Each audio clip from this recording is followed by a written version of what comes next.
Hi, Dr. Rob. Tammy, it is always a gift to see you.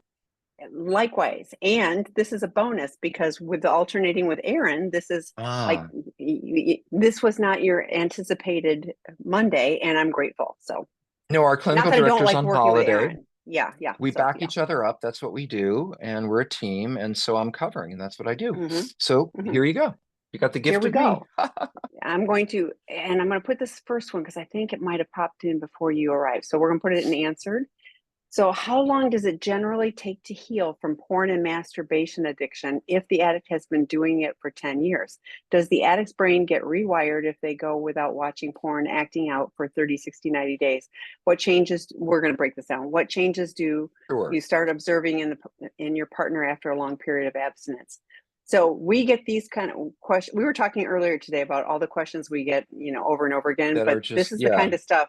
Yeah, this is the kind of stuff that we get is like, so let's start, Dr. Rob. So this person has allegedly been doing this for 10 years. I suspect longer. Does the uh-huh. addict's brain get rewired if they go without for a Right. period of time? So our brain does not get rewired. It's not a motherboard on a computer. What happens is it adapts. And so over time, we're used to finding our excitement, our intensity over here. And then the more we move to a different, maybe something slower, a more heartfelt, the connection that we're having and the good feelings we have about what we're doing and where we're doing in a healthy way, they become what we gravitate toward. But that's why mental illness is often is a remission because in the wrong circumstances without enough support, I can end up back where I was. Um, but the brain does not rewire. In fact, sadly, and I know the spouses hate to hear this, it will always be my default under certain stressors and certain situations. 25 years of doing this, that my brain says, well, I want to go do this. What I've learned, and I say this to every client, whether they understand it or not, is that your desire to act out is just information. It's information. If you can just say, "Mom, getting a tug on my sleeve," and that means I need to do something, whatever that is, and it's XYZ, depends on the client. We see a lot of them in treatment, but um, that my brain does not get rewired. I learned that there are other options, there are other places to go. I learn how hard that makes my life and how it doesn't reward me. And it's a choice to live in a healthy way rather than lose myself. But it's not like, and it's to me, rewired sounds like a cure. Like get the magic wand out and woo, after so many days. And I think that's wishful thinking. I also think there's some writing on that, to be honest, with people who weren't really not researchers and they didn't really understand. I think that also gets confused with, well, you have to have 30 days of sobriety when before you can have sex, or 90 days, or this is idea that things will magically change. It's more about when I took time out, I learned more who I was, by taking time out. How do I enjoy myself? Do I always want to look a certain way? I designed myself to attract people. Well, if I took 90 days, I wasn't in the business trying to get people. Who was I? So I think taking the time out is more about learning who you are without the behavior and learning how to draw yourself and engage in things that are healthier so that you reinforce that. More of a shift. But no, I don't think there's a rewiring. I do want, sorry, first part of that question.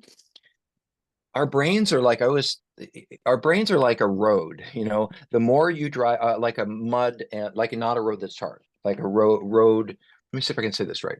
How about this? A You have a dirt beautiful road. lawn. Okay. I'm changing metaphors. You have a Okay. beautiful lawn, but there's a shortcut on it from here to there. And so no matter how pretty your lawn is, everybody keeps taking that shortcut. Well, eventually you don't have the grass there. Becomes like a groove. And that's kind of like our brain, the more we practice a certain behavior, the deeper and more entrenched that way of thinking becomes. What is it? What's wired together fires together. So it takes a shift out of that place for that grass to start to grow again. But it isn't like, how is it raining? Is it getting well seasoned? Are people not walking on it? And I don't mean to carry that metaphor too far, but the grass isn't going to grow back until you begin to care for that part and you stop walking over it. But you'll still probably know and see, yeah, that's the fastest path from here to there. That's not going to change. But but it's not an on or off kind of situation.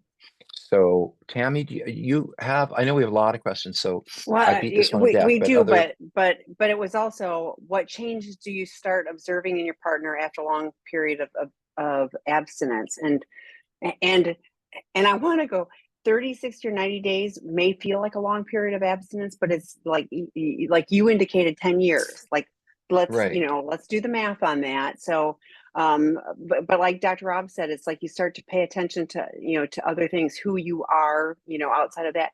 And like sex addicts think that they, and porn addicts, the mindset is, I can't live without this. And just taking the pause, you start to go, oh, like I didn't die, things didn't fall off. It's like I could be okay with this. I'm uncomfortable because those are my maladaptive coping mechanisms, but I can start to learn. And we can start to see, oh, when I was doing that, I was completely ignoring my partner. I wasn't engaged in real world, and with family or right. friends or whatever. I'm off over here and isolated. So I wanted to add to that, Tammy, that not everyone who stops has changes. We have this idea of dry drunk. So you can stop, but it's sort of like I said, but how do you draw your focus and attention to things that are healthy? How do you learn more about yourself? How do you grow? Because if you're a jerk and acting out, you can stop acting out, but you're still going to be a jerk. So it isn't just about the abstinence, it's about how are they living their life? What are they doing to heal? How are they gaining insight in themselves? What about their relationships? It isn't oh, they're abstinent. And so now they're going to be, in fact, that comes up a lot. I want to say to all of you spouses, and I'll say it. Can I say, use the nice words, Tammy? Okay. yes. So I will. So I hear a lot of you saying, I don't understand. My spouse has been sober for 6 months, whatever it is, but he's still an asshole.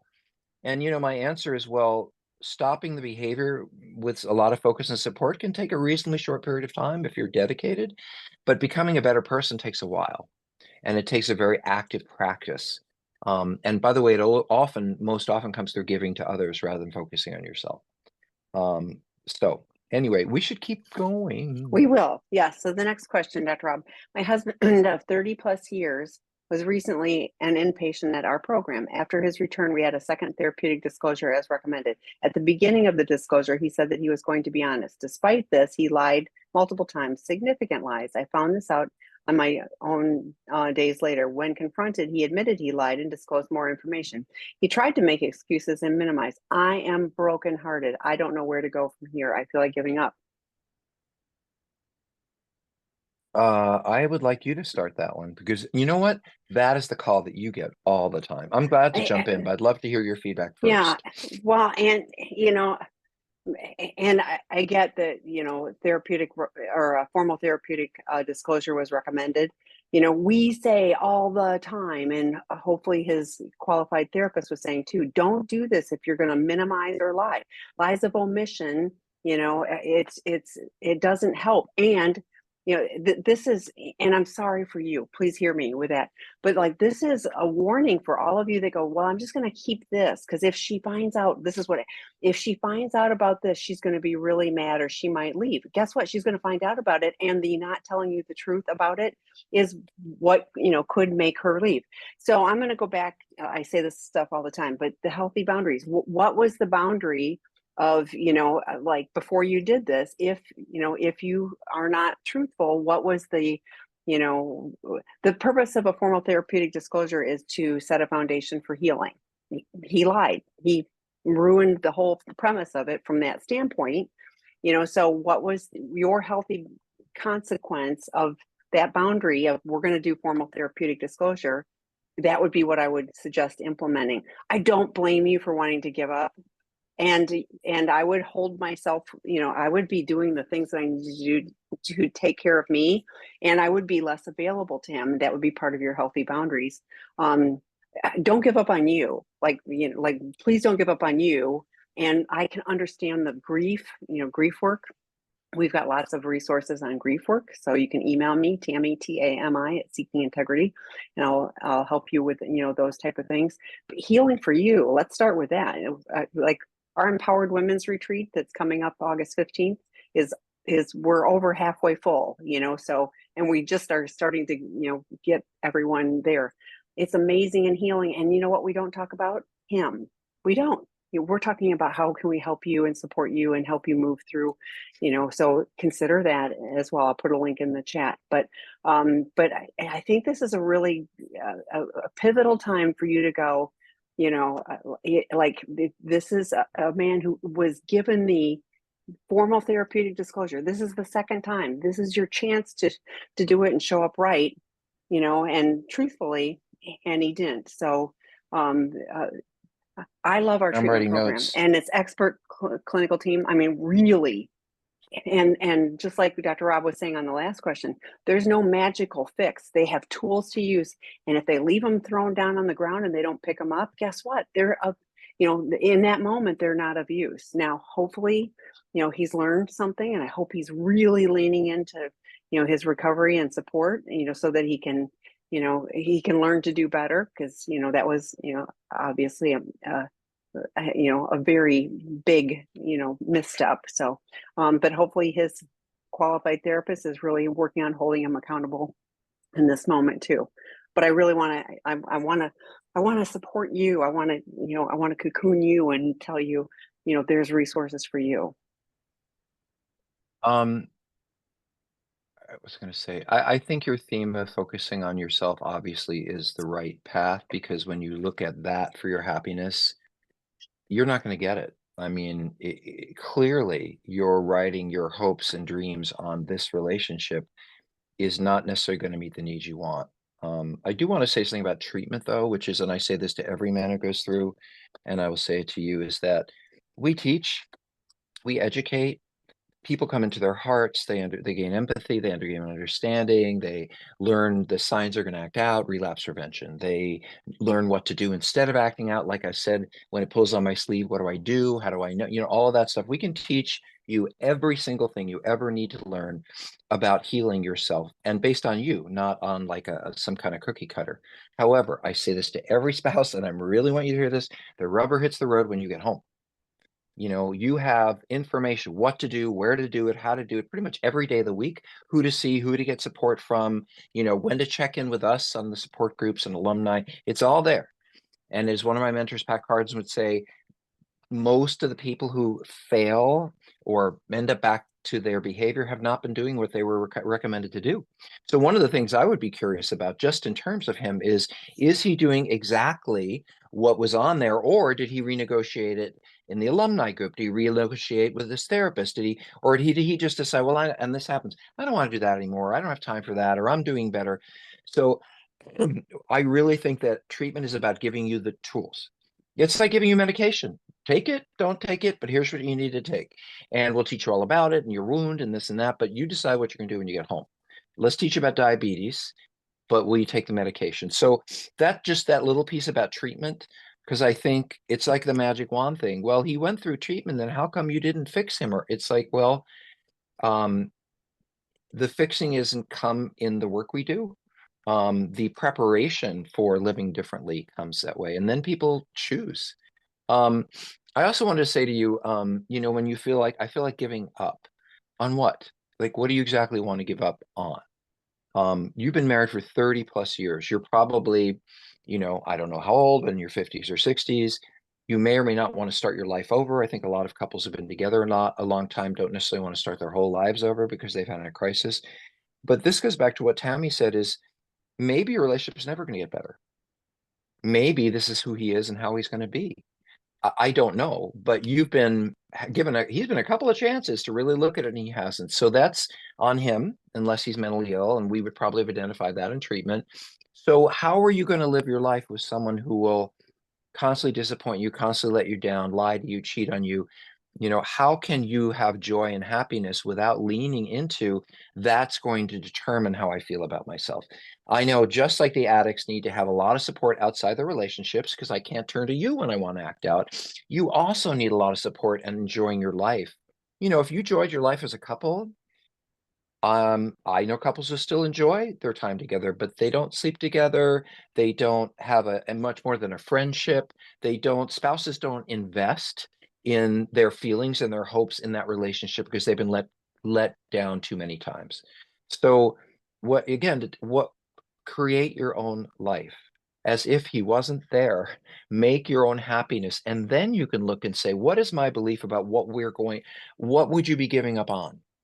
Would it be on the hope or dream of something? Would it be how you're living with each other today? So I think you're getting the common message that you have to work on your life. And what you want from the other person, you may never get. As much as you deserve it, as much as they should, as much as it doesn't make sense, it may not happen. But they have it. Her husband isn't doing this anymore. Well, that's her husband. So I really think the only thing you can count on in this situation is you and the decisions you've made to have fun, to enjoy yourself, to grieve what you thought you had. And this is part of a grief question, Tammy, which is, the first is denial. That's not true. And the second is bargaining, which is, well, it can't be this bad. Maybe it's that. And the third one is fury, and then you get depressed. So, and round we go, and then acceptance. So what I hear is some depression and someone had an anger. How come it's not, and how come we're not? I think you're in just the right place because you're grieving what you thought you would get back or what you thought you had. And I think the grieving rather than the hoping is probably a better place for you to be. I will just say this, Tammy and I are completely opposite. I am a half full kind of guy, glass half full. Meaning, when my tax accountant says, "Oh, you're going to owe a lot of money this year. You better start saving for it."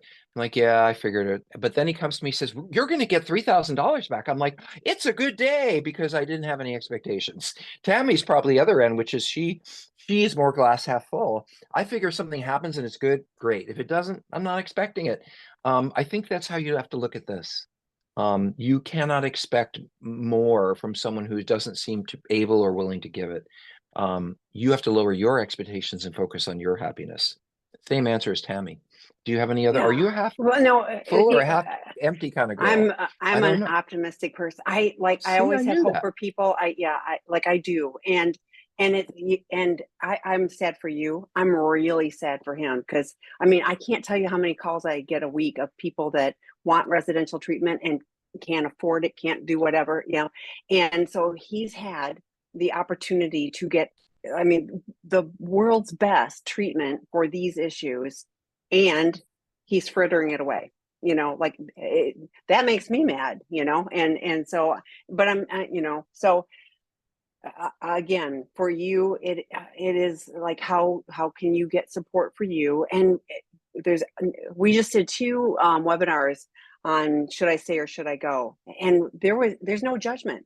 Kristen Snowden did a great one on the questions to ask of like, do I even like this person? You can be roommates, and you can carve out a life and stay, and just understand that this person who has had multiple opportunities and really good treatment is still lying, and in a massive way. I mean, it's not like I didn't take out the trash. It's massive lies, on a big thing. So I wanted to answer. First of all, I'm really sorry that he spent the money on treatment.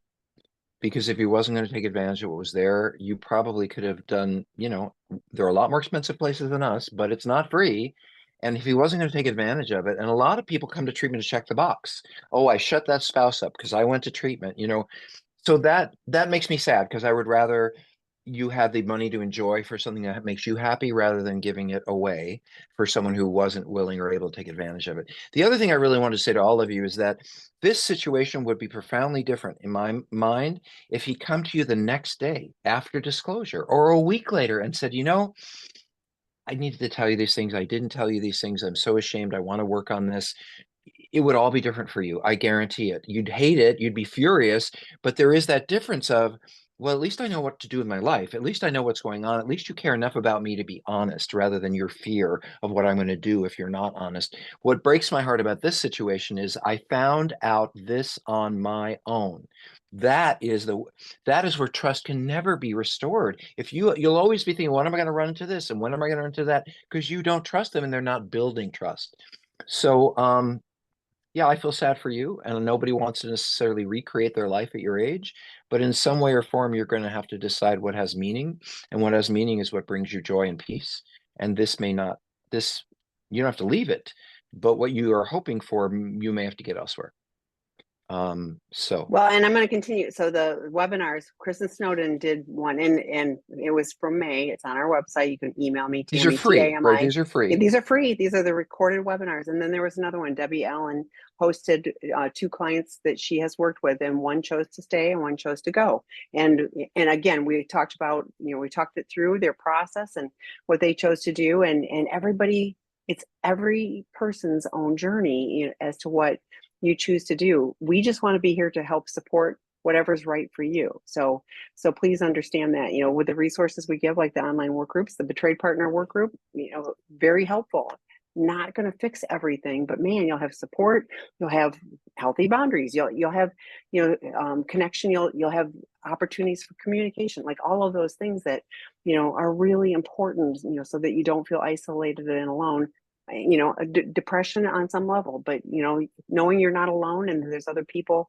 I often say, we've got lifelines for you. You are not alone. So okay, let's keep the moving, next one. Tammy. And Yeah, the my next one. heart breaks hearing that one. Yeah, I go from And by the way, one feeling. more thing, I'm mad at him too. I'm mad at him because when he was in treatment, we poured out our hearts. We gave all that energy. We really were behind him 100%. And I'm not mad that he acted out or he struggled. I'm mad that he lied. That makes me mad. So again, take advantage, whatever it is, a meeting, a support group, take advantage of it. This is a lifeline. And I hope he's listening because that sheet of paper is still there about what to do. And by the way, we have alumni group twice a week. We have nearly 100 alumni who've been through our program, who come every week, and they do share. I had a slip. I lied to my spouse. Do you see him engaging on a regular basis with all of the work that he was asked to see his aftercare plan? See what's there. Anyway, okay, let's keep moving. Sorry. No, I go from feeling I am a bad person and I don't deserve anything, and to feel that I'm a good person and I did something terribly bad. I am unable to identify if it is shame or guilt or remorse. Great Is this an question. addict, do you think, or it just doesn't I'm matter who it confident this is is? an addict. Yeah. Um, well, I think I have a pretty simple answer to this, to be honest.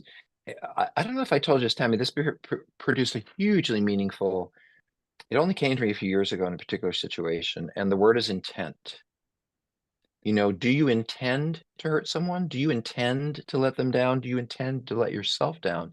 People who are malicious, mean to harm people, mean to just freaking do whatever they want and they don't have care about the consequences, those are, I wouldn't say bad people, but they're less, they will struggle more and it's unlikely they will get well. Some of them are in jail. Some of them are people who aren't. But and I don't like to say we're bad, but I do truly think, Tammy, there are people who are so uh, uh, I don't know, they're twisted, broken. They were born that way. I think a lot of things that they may not be someone who can really be loving and supportive. They may not have it in them. But I don't think, first of all, someone who doesn't have that would never ask this question. Someone who doesn't give a crap about other people or that would not ask this question. You are really questioning what is healthy for me and what isn't healthy for me. And you're probably looking at something you did and not feeling good about it. So all of that gives me a lot of hope for you because you are on the road of questioning, curiosity. I will say that so bad people don't ask questions like this. Bad people intend to hurt people, or they don't give a shit whether they hurt people or not. Addicts tend to feel badly when we are confronted with a situation. You know, look how much that hurt the other person. God, I feel terrible about that. Okay, that's motivation. But I don't think you're someone who is a bad person. I think there are good people who do really bad things, and most of the people are pretty broken. And I can help broken people, can't really help the bad ones. So I think you're in the right place being here. Shame, so very clearly, just to say this, shame sounds like this. It begins with the word I, and it follows with, I'm a terrible person. I can't believe I did these things. What's wrong with me? I'll never get better. I ruined my life. I ruined their life. I. What's wrong with that is it's all about me still. To me, guilt and healthy remorse, not shame. Shame is all about me. And I've always learned, I think this is true, that once you start feeling ashamed, there's nowhere to go there. The best thing you do is just get out of the shame. There's nothing. Why am I feeling so shameful? And who cares? Just feel better. Guilt is, I made a mistake. I did something wrong. I feel bad about it. And I need to do it differently next time or work on it. So shame is I'm a bad person. And guilt is more like I'm a good person, but I did some really crappy things. And going to the first place, there's really nothing productive about it. And it's kind of selfish. But in guilt, if you turn to your spouse and said, I feel bad for you. How about this? Rather than being concerned about your own shame and your own guilt, if you're in a relationship, can you look at your spouse and say, I can't imagine what you've been through. I can't imagine how hard it is for you. I can't imagine how disappointed and angry you feel. Rather than thinking about your shame and your unhappiness, think about how they have been feeling and how they have been harmed. I think there's something in 12 step, whatever, when you're focused on helping someone else, you're not as focused on yourself. So I think there's a little bit of self-obsession here um, in the question. So, and there's depression. And I have to say that some people who feel this way all the time, men in particular, shameful, self-hating, sometimes it can be depression, depending on how they're acting and living. So I don't know you, I don't know. Tammy, anything you want to add to that? Yeah, no, I agree. And shame is very self-centered and self-focused, and it's just kind of this empty pit that you fall into, But with guilt, it's like I can be motivated. Oh, and you can start paying attention to when I was stressed, I do these behaviors, and they have really negative Right. consequences. What do I need to do when I am stressed? It's like a three-circle plan. I'm paying attention in that middle circle rather than I've already gone down to my inner circle and now I'm shame filled and I'm a horrible person, and like Dr. Rob said, I'm the most horrible person on the planet and all that, and guess what? It's still all about me, and it doesn't change anything. So I'm glad you're asking the question. Lots of resources on our website. Troy Love's work in particular, his our attachment wounds, but he has, like the politician and the oh, I can always say him, the rebel and He the teaches you how martyr. to Like there's reflect on the parts in yes, like yourself that yes, work, the parts of yourself that don't work, yes. learning to know yourself in a whole different way.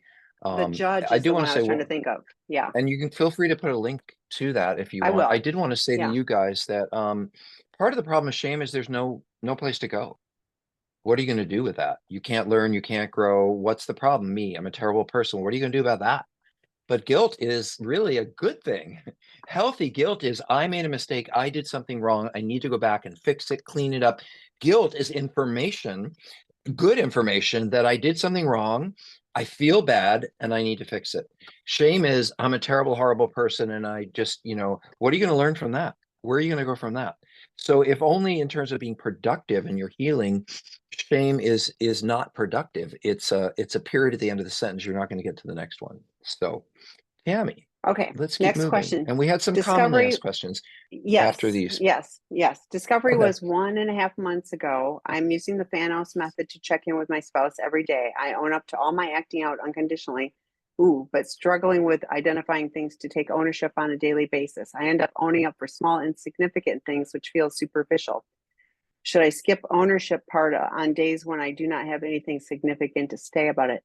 This feels like you're doing well. First of all, it's both of you checking in, and it should take like 2 minutes. Like, so this feels like this feels like I'm coming to you and I'm going to tell you all the naughty things I did in a parental fashion. Like, instead of being my spouse, now you're my parent. And so I'm going to tell you all of the things, and Dr. Rob always says too, it's like, a thought is not an action. So if you really did things, I think this is one of those. I would check in with your therapist. I would check in with your sponsor and see. But I would also, like, if this is dysregulating for your spouse, it's not doing the desired thing. So if your spouse is going, I'm feeling overwhelmed every time you're telling me all of these things because it's only been a month and a half. I'm in But I want crisis, to know. and yeah, but I want to know. But yeah, but like if there's dysregulation, Thanos is supposed to help bridge the gap on and if it's like you guys are both now dysregulated, then that may not be that you may not be ready for it, quite frankly. So, thoughts on Can you that? explain Thanos? Because I don't know that everybody, Oh, I do, Thanos. but I wanted to make Yeah, sure yeah. I it's a will pull up the check-in that article you on it. do. Yes, it's just one. And Dr. Rob, it's so funny because I've had multiple addicts say. So part of Thanos is so Thanos stands for, I can never remember, feelings, affirmations, appreciations, needs, ownership, struggles, and sobriety. So I will put the link, for the article. But like I've had a couple of addicts go, well, I don't have any needs. Having needs is weak. That's a whole nother conversation. But so Well, here's we have the a whole information couple of on lectures on Thanos. that Yeah, in yeah, treatment for sure. You asked me to respond, so I want to say a couple of things. please. What is insignificant? what is superficial? I don't know. There are people I work with who feel whose spouses are very angry and constantly asking questions, as is understandable. And the addict feels like I got to come up with something. They're never going to trust me if I don't come up with something. Yeah, I looked at this person in the mall, so part of it is, what is significant? What is significant to your spouse? What is possible? And then what is significant to your program and your 12 step and your sponsor and your therapist? Because what my spouse might experience as significant may not necessarily be. For example, I'm walking down the street and I see someone attractive and I look in them for a moment and I keep walking. You might think, how can you keep looking at anybody when after what you've done? I may think, well, that's what healthy people do. They notice someone and they move on. We're not saying to be angels here. We're just saying to not act it out. So you might think it's significant, but if I really find myself staring at someone, I'm probably going to need to talk to my sponsor or someone in my program, meaning day-to-day things that may happen about wanting to act out or being confused about it or whatever, that's really not for the spouse. Because if I tell you every single thing, you will never be at peace because it never ends. I'm a human being. I look at people. It's not because I don't love you or I'm not aware of everything that happened, but I'm like, oh, that person's cute. You can't, that's being human. Acting on it, not such a good idea. So what is insignificant? What is insignificant to your spouse or significant? What is insignificant? That's a whole conversation. I will say this, which came up for me, is that for God's sake, don't lie.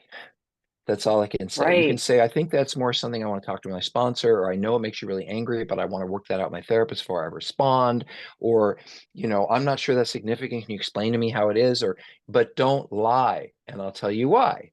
Here's my typical story. You've heard it a million times, Tammy, which is I work with a client. He was doing really well. The couple was doing great. Everything was looking positive.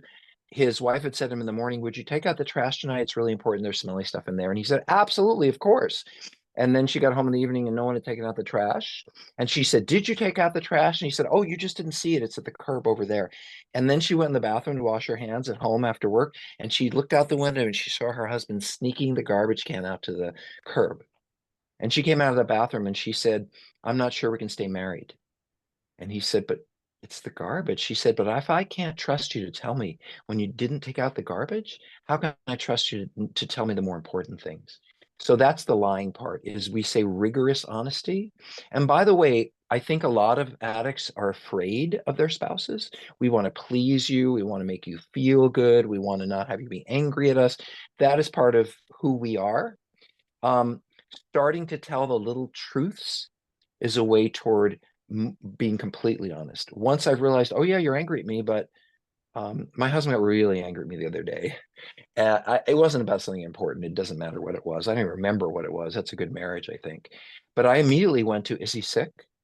Did he get ill? Is there something wrong with him? Because because the anger is not who he generally is, and it scared the shit out of me. And I was like, there must be something wrong with him that actually expressing that much anger. It couldn't be. Maybe he's exhausted. Maybe he's sick.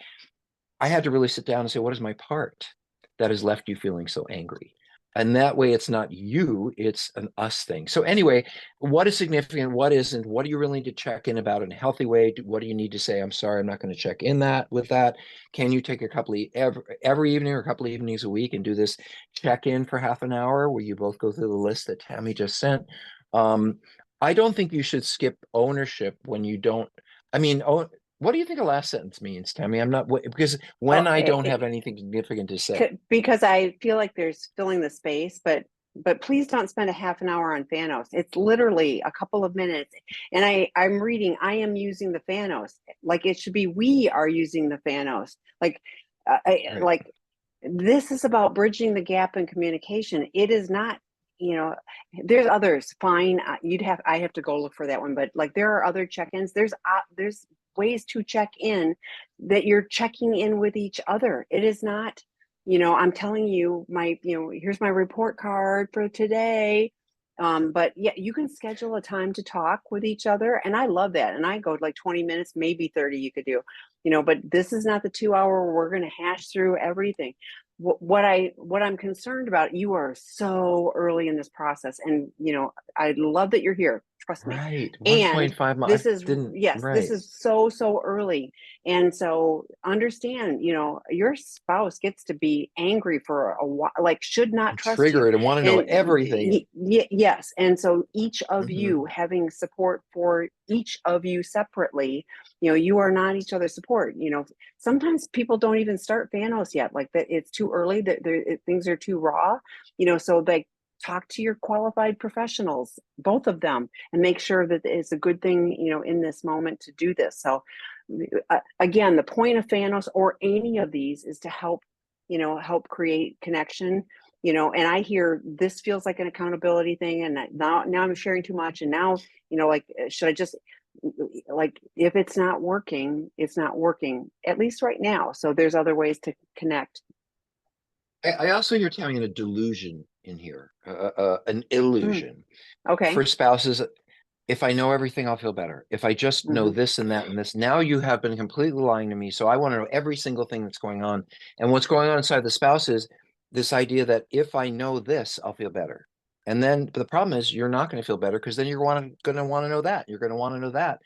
The reason you don't feel better is because this is all a shit show.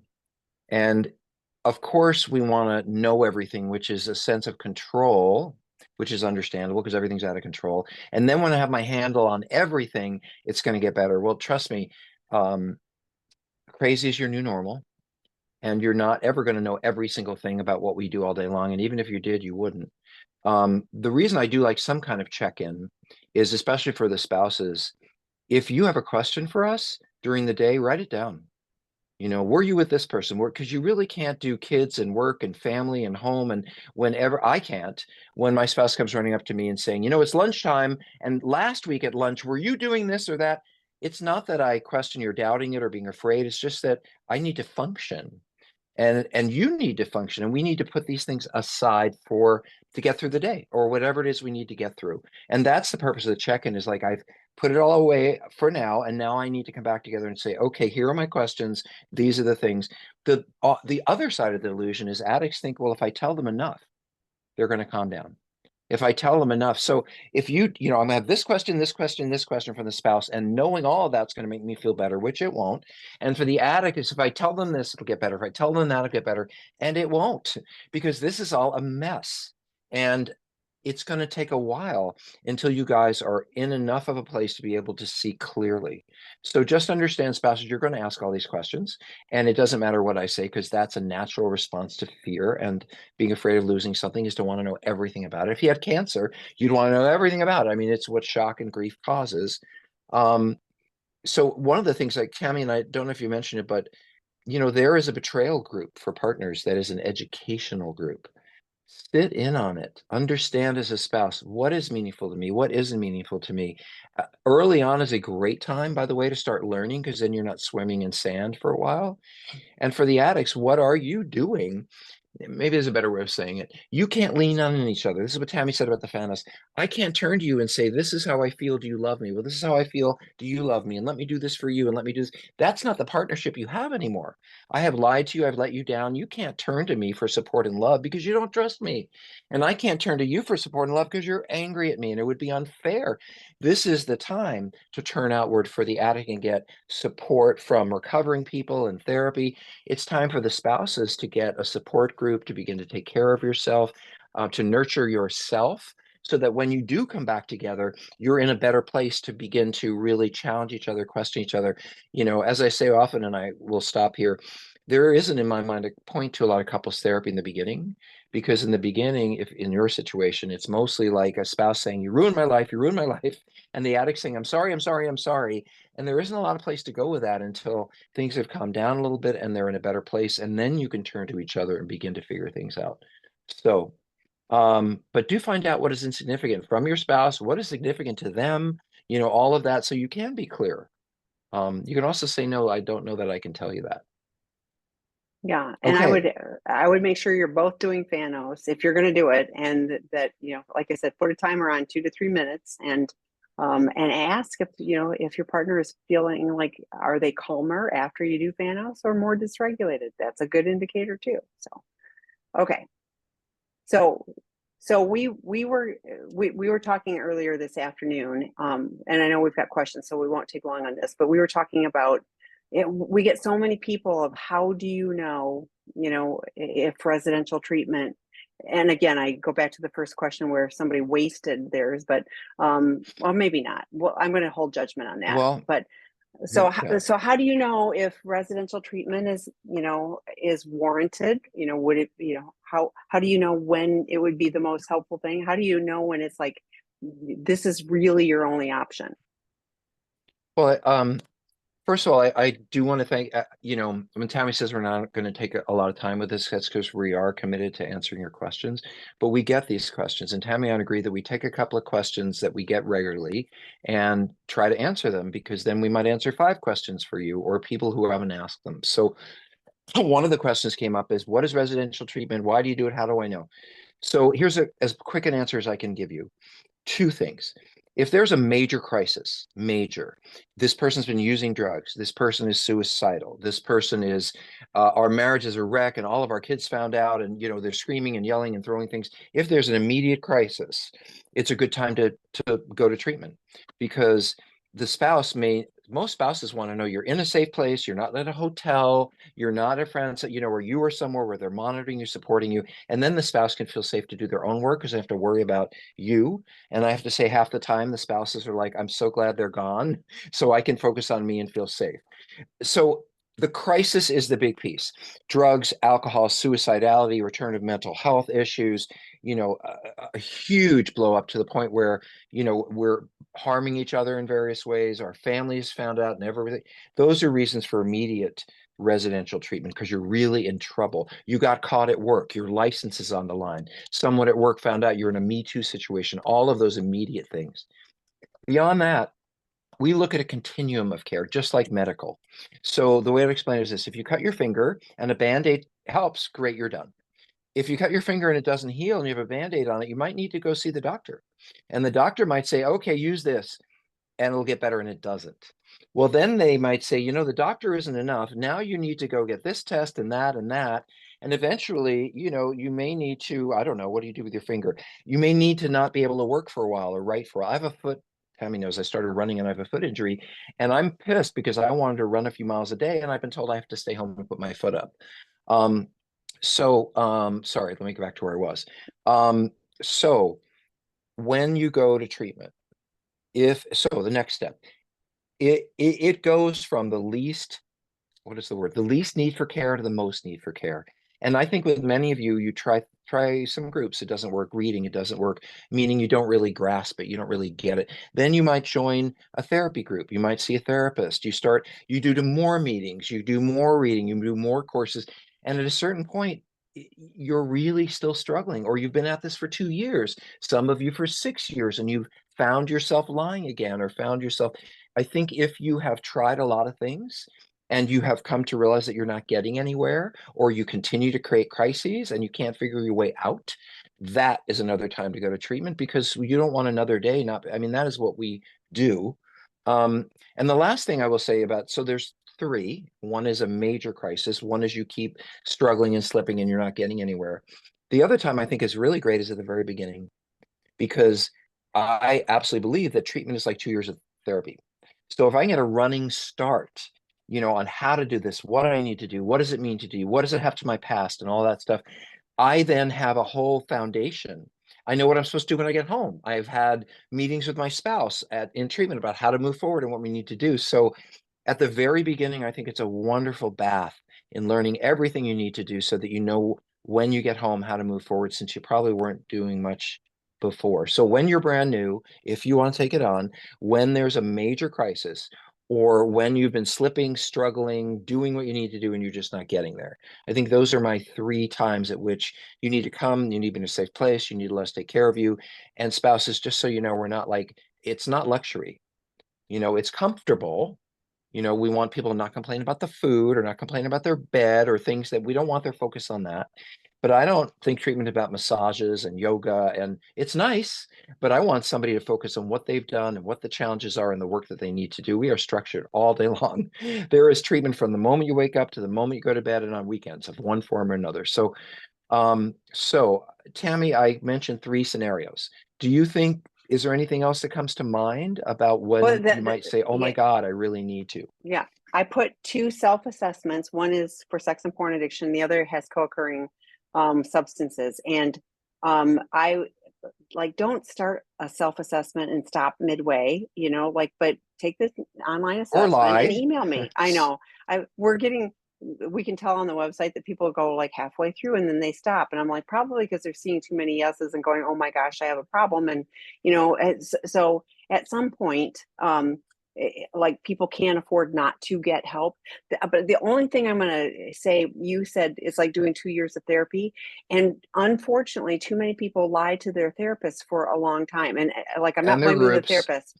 Yeah, yeah. And yes, I hear this all the time. And if you're going to your therapist and all you're talking about is what happened this last week, you're not getting to those underlying issues, which is what, our expert residential team is working on. Stop the problematic behaviors, address the underlying issues, and having a plan to move forward. So I think it's way more than you can even get in, going Plus you even get with a great me. therapist Plus you get and the whole me. team. I I mean, get it's to a, work it's with you, and believe me, it's an expert yes. team. So yes. Okay. Well, somebody asked me, and I'll just throw this out there, that every one of our staff is a CSAT. Every one of them is certified in sex addiction treatment, and some more than that. Every one of our staff, except for our pastor, and he's a PSAT, which Mhm. has to do pastoral counseling. Every one of our therapists has a license. Every one of our therapists has been in the field for many, many years. I am committed to excellence and integrity, and that means a lot to us. We don't take 15 people. We don't take 50. We take 8 for a lot of reasons. Yeah, I Then think I'm it's an going to amazing I'm going to tag on to experience. that because we do have a pastoral sex addiction therapist, and for people who want to talk about their spirituality, that is great. But I want to make sure that everyone knows that we welcome anyone. We have people of all faiths and no Yes. faiths. This is not a religious program. This is No. about healing. Stop the problematic behaviors and address the underlying issues. But we have the support. We have the resources. You can see about us on our website. We are integrity. We are transparent. We tell you what it is and what it isn't. Tammy, I want to make sure we have the time. I just briefly want you to ask me, because this comes up all the time. What is a consultation, and what does it mean for them to see me? Can you just briefly, can you say that? Because people call you all the time. I So if they will. say they I want to Yeah, meet yeah, with me yes. online, they want a couple of hours, and generally because they're not getting anywhere, or the spouse is saying, you know, I can't take this anymore, and you're not doing anything, and I want the expert to speak to both of us. How can they do that? So What is it so about? Do you well, see it being helpful? it's I recommend them when it's like you said, early, like, oh my gosh, we've just had discovery, we don't know what to do. This is a great time to get diagnosed, using your analogy, like to get diagnosed like the finger, what do you really need, and get guidance to move forward. When someone is stuck and yeah, they've been spinning on this treadmill for a while and they're not making progress, and they one couple shared that they'd been to 4 different therapists over a 2-year period of time and no one really identified their issues, and you were able to do that. Here's the deal: I get lots of addicts that are calling me and they want to meet with Dr. Rob and they want to not have their partner on, and Dr. Rob does not do that. He works with people. If Both of they're in a you. relationship, it's got to be both of you. And it's not that he's going to let one of you disclose information to the other. It's, he needs to have that framework of where's, I want them to the hear the same relationship. thing at the same time, so that they're getting the same information. Because addicts tend to say, "Well, this didn't happen, but that happened, and let me not tell you about." We're going to get reality here. Yeah. So, in any case, that's So if you treatment. want And one of again, those, you reach out to me, and our clinical director, Erin Snow, also offers one. Hers are 90 minutes and a different price point because she's not as well known yet as Dr. Rob. So, but you can reach out to me and I will give you dates and times and information on any of those, opportunities. So, if you really want to work with me directly and have a focus, that's what the consults are. I'm in treatment a couple days a week. So, and I do tend to kick butt. Just saying. Okay, Tammy, let's keep going. I'm sure okay. they're bored with our Yeah, stuff well, here. we have 5 more questions. So I have 2 questions. This next one: I have never spoken to my husband's CSAT. He's been with her for 9 months. Is it common or uncommon for a CSAT to have a brief meeting with a partner? That's number one. The Okay, let's next stop. one. Let's just do Okay. that one, and then we'll do that. Is Okay. that okay? Because Okay. I'll get Please. confused. Yeah. I'm Yeah. old. Um, So a couple of things. When I was practicing outpatient therapy, there's this word we use called collateral. And what that means is you are a collateral, meaning you're in a relationship with this person. You have significant information about what they've been through and what's going on. I would always want to call you in because I don't necessarily know the addict is telling me everything, or they tend to have their own perspective. So I would want to call you in, probably individually, and say, let's talk about the problem. What are you hearing? I'm not going to tell you anything that your spouse said. I'm not going, it's not about spilling the beans. It's not my job. It's really about understanding who you are and how things fit together. There are also times when I think it's very appropriate. For example, I'm acting out all the time. You see me acting out over and over again. Well, I tell my therapist, and they told me this or they told me that. But you see the behavior continuing, and you're thinking, and I hope you are, I wonder if the therapist really said that. This was like an amazing epiphany for me when I was doing therapy. I was like, oh, sometimes what they tell their spouses isn't what we discuss. And by the way, I can say, I think you need to not have sex for 30 days, whatever. And they can go home and say, my therapist said, have as much sex as you want. So I think at some point you need information of what are the boundaries, what are the structure, what's going on here, what are the rules, and some communication with the therapist. And I will say this, I don't necessarily, there are certainly those of us who don't want you talking to our therapist and having conversation, but that doesn't mean you can't call us. And any spouse, us therapists, any spouse can leave a message on the answering, whatever it is, the I don't know what you call them now, on the digital answering machine of a therapist and say, I know you can't call me back. I know that we can't have a conversation, but I want you to know, in case he doesn't tell you or she doesn't tell you, this has been going on. They called the affair partner. They've been seeing her again. There's nothing wrong with, we will reach out to you. We may not have a release to do that, but you're going to give us information that we didn't have. And I think that's essential. And then I get to say, gee, it's interesting that your spouse mentioned these things and you didn't mention them to me. So I think some can be so now Tammy, I want you to specifically answer the question. Do you think that never talking to a CSAT in 9 months without even a brief meeting, is that typical in your experience? Because for me, it would be a no. I suspect it's more common than I would like it to be. But I would also, so here's what I suspect. I suspect that your spouse has not asked for that. Um, and if the therapist has invited it, your husband, I'm going to use husband. Oh, yeah, you said husband. Your husband hasn't told you that, like, oh, my therapist would like to hear from you Right. too. So, do you see the problem here? Your husband. That's, I'm skeptical. I don't know, but I think it would be worth you reaching out to the therapist and saying, Leave I a would like to have, message. yeah, yeah. Well, but even it's like, I would like to have and Dr. Rob talked about having an individual. I know lots of people who say, I'm going to invite you in and the two of you just for a session, just to, kind of Right. get some information, and it's not doing couples therapy. It's just collateral Right. information and, and it's helpful. So So I think a good therapist does everything that they can to gain as much information as possible. We can only respond to what we're right. hearing and what we know. Like a doctor, if you say to them, well, my arm hurts, but the truth is you have piercing pain and it's bleeding, they're not going to be able to help you from my arm hurts. So we do need as much information as we can get so that we can best help that person. And why am I like some kind of weird thing with anyway, let's try that. Um, So we needed as much information as possible.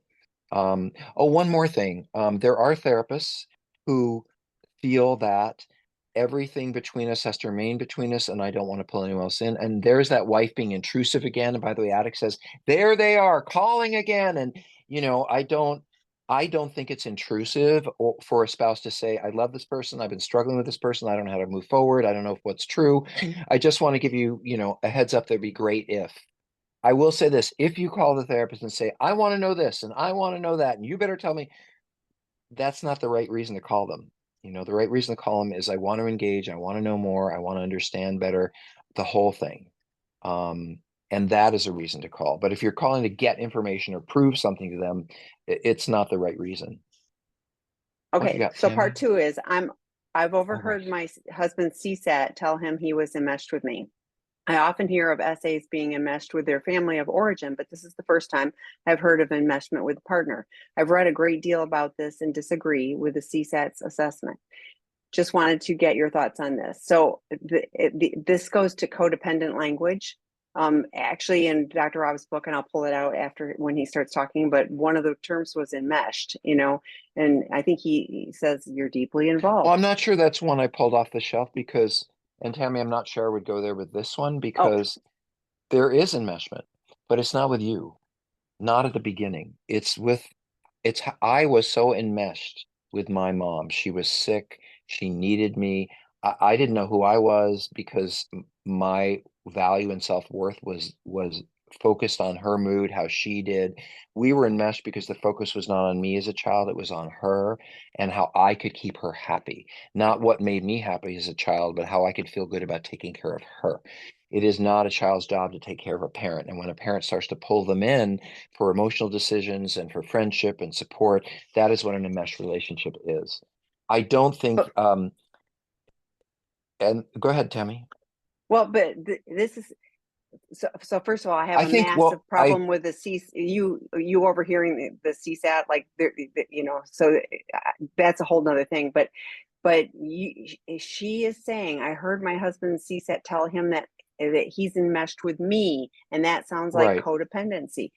Well, that So sounds a lot like to me, and how I would take that is I'm doing something wrong, that they getting enmeshed with me. And I don't think you're yeah, doing that's what I'm anything wrong. saying. I Yeah. think I'm stirring the pot as a spouse, and in some way, and you'll I want to say this. I just talked to a couple where the wife said, he does or the husband said, my primary goal is to make her happy I mean, he's acting out, but I want to make her feel good. I want to make her happy. I want to do everything. But he didn't ask her a whole lot for himself. I mean, this was really, and so he was needless and wantless, just like he was in childhood. And so yeah, we can turn such a beam on you without focusing anything on ourselves. And it feels really great to you some of the time, but that has to be separated. Let me try another one. I'll give you a quick example, Tim. I have to let my dog in. Come on in, Okay. baby. Um, so I work with a couple, a consult, and I watched them, right? They're sitting, they're almost like on in each other's laps. They're so close. And they say, the problem, and we work together and we spend all our time together and everything's great and we get along. It's just this little addiction thing. And if we could just get rid of this, our relationship would be perfect. And they're holding each other's hand. And so it doesn't match the situation. He should be worried, fearful, self-doubting, or self-recriminating. She should be angry, disappointed, and the two of them should have a little distance. So to me, it's about that the couple has been so used to leaning into each other and not getting support from other places that they become the sole person that they turn to. And that's not a good idea. I think spouses do it because we encourage it. Turn to me for everything. Let me be your everything. But then the truth is we're off doing what we want to do and lying to you. So I do think separation, it's sort of like we said, you can't support each other in the beginning. You need to be angry and you need to, and you don't trust and you need to turn outward for support. And couples that continue to lean into each other, I don't have the answer to your problem. You don't have the answer to my problem. We need to reach out. And I will say sadly that there's a sad thing about this, which is we are used to leaning on our spouses first. When something goes bad, I talk to my spouse. When I'm confused, I talk to my spouse. When something good has happened, and you can't do that anymore. So what was healthy now becomes challenging because now you need to move away from them. And enmesh would be I continue to turn to them for my support, my love, and my nurturing, despite the fact that I don't trust them and they've hurt me. And that to me is enmeshed, where you continue. It's so important to be together and connected that no one's really paying attention to the problem. And the issue is the problem. And if we just get rid of that, everything would be fine. I doubt it. I think there's a lot of problems underneath that. So it's definitely unhealthy in childhood. I think addicts are comfortable being in that situation, but it also drives us to act out. What I would really appreciate if the spouses don't say, and there's a book, Tammy, called Married to Mom. It doesn't say mom is married to me. It doesn't say you're enmeshed with me. It says I'm the one who creates circumstances that remind me of my childhood. So the one thing that Tammy's talking about is I don't want a spouse to say enmeshed means I did something wrong. It's enmeshed means I should have done it differently. Enmeshed means I should have loved them more, stayed more distance, or it's not about you. It's about the issues we bring to the relationship that stop it cold on a whole bunch of levels. So yes, it's frequent. It's parental. It comes down. We don't know how to deal with you, deal with people, deal with relationships. We act out in all kinds of things. Enmeshed people lie a lot because they're so afraid that the person might distance themselves a little bit that they just don't want to create any conflict. So anyway, there are lots of things I would recommend reading. What's the first one that Ken Adams wrote? The I, first Not the, Married to Marry. to learn about mother enmeshment, read those books, but that's not what you're asking. So, Right. you're asking, or you're saying the therapist is saying Well, he's there's enmeshed that. with you. And so the book I'm going to recommend is Prodependence Beyond the Myth of Codependency, because on this particular page, one of the things that you get labeled as is enmeshed, and that's deeply involved. Hmm. Now I'm reading that he's enmeshed with you. And like Dr. Rob said, if he's turning to you and you're supposed to fix everything for him and take care of him, healthy boundaries for you, and he needs to do his work. What I don't hear in this is what is your professional partner aligned therapist saying to support you? If he's the only one that has a therapist, like please, work for you. Is we have the betrayed partner work group starting again June 23rd. It's a Sunday. It's the first time Angela's offered it on a Sunday, so it's a weekend instead of during the week. I mean, it's such good stuff. You'll get support. So I love that you're here and asking these questions, and don't listen in on his therapy unless there's release assigned Well, and there's things that. like And I that. had to say Yeah, something about yeah, that is I've done please. therapy and been a therapist for 30 years, right? Half of my life. I know a few things. Unless I am sitting there on a speakerphone chatting with my therapist, you're not going to know what my therapist said. And I'm certainly not going to come to you and say, well, my therapist said we're enmeshed, unless I want to push you away and lie to you and all that stuff. So I have to ask, how is it you heard that? Because the one thing that is sacrosanct should be our communication with our therapist. You can call that therapist and say, I got a sense from what I heard, and that you think that, by the way, he's enmeshed with me. Doesn't, and that's what it says. He was enmeshed with me. It doesn't mean it's about Right, you, it's about him. He also says that you're right. fat and ugly and horrible, so we can go act out. He says a lot of things. But the truth is that I don't understand how it is that you heard that. That would not be in my decades of experience. I don't, unless someone's listening on the phone. By the way, that was my childhood, Tammy, is that I'd be talking to someone on the phone and I hear, and I Oh, realize, really? oh, my parents are, oh yeah, we're chatting too, or that kind of. I grew up with that. So I really would ask you to ask yourself, how do you know that? And if you really, really feel uncomfortable, this is the time to call the therapist and say, I kind of heard this, I didn't mean to, and I'm really concerned. I don't think that's true. Can you tell me more? Maybe I should come in with him. You don't have to sit in that. Again, I want to encourage you, if you are uncomfortable with the therapy that your partner is getting, reach out to the therapist. They may say, oh, they're being intrusive. Head them off at the pass. I'm not being intrusive. I don't need to know this. I don't want to know. I just have this uncomfortable feeling, and I wanted you to know. And if you want to reach back out to me, get a release, that'd be great. But I need to give you information about what he said about me, or what's going on, or how I feel. Most therapists will be glad to hear that, I think. And the ones that don't, I'm not I so know thrilled that. with. Yeah, I get a little worried too. So, okay, we are out of time. You did Yes, a my great. dog is hungry. I You know. blame me for wanting to have dinner, but I have to feed No, Kimba. it's all, That's what I have yeah, to go do. Kimba is important. So yes. So, okay. And we'll Tammy, see you I next love week. working with you. Love, love, love it. Yes. But And Dr. Rob, it it'll is be in the house next week too. So yay, we got in the more questions for house, him. and Yeah. I'll be at the treatment center tomorrow and Wednesday. There you go. All See you right. guys Bye. later. Have a great evening.